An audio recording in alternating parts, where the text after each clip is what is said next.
quand on voit que les analyses statistiques du Bitcoin et du S&P concluent que 80% de l'appréciation vient d'1% des jours.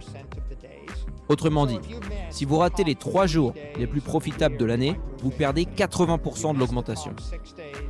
Et si vous ratez les 6 jours les plus haussiers, vous passez à côté de la totalité des profits. C'est comme ça que ça marche.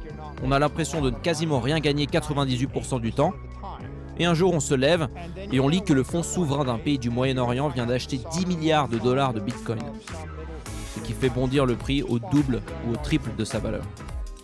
Dans un cas où quelque chose comme ça arrive, beaucoup de gens vont se détester et se dire qu'ils auraient dû l'acheter à tel prix ou à tel prix.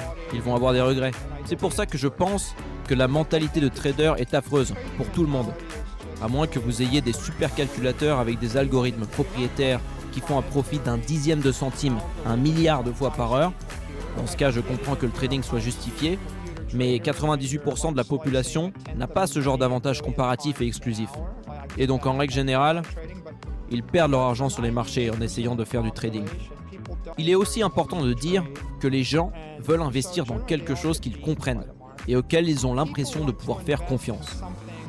Si vous décidez, par exemple, de créer un parc d'attractions, une entreprise dans le cinéma, une compagnie pétrolière, vous devez vous concentrer là-dessus, avoir une approche très pure, focalisée sur un domaine particulier avec une précision de laser.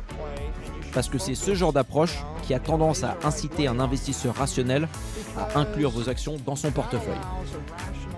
Dans l'hypothèse où vous êtes anti-Bitcoin et que vous savez que le plan de MicroStrategy consiste à être long Bitcoin, voire même de long le Bitcoin avec un effet de levier, eh bien c'est bien pour vous, parce que vous pouvez en profiter pour nous shorter.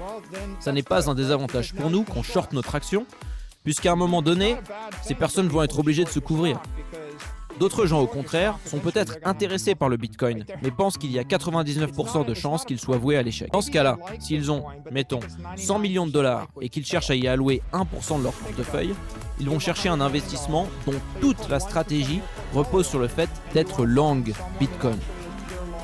Donc, le fait que nous soyons transparents et prévisibles permet à un investisseur rationnel de distribuer son portefeuille de manière logique.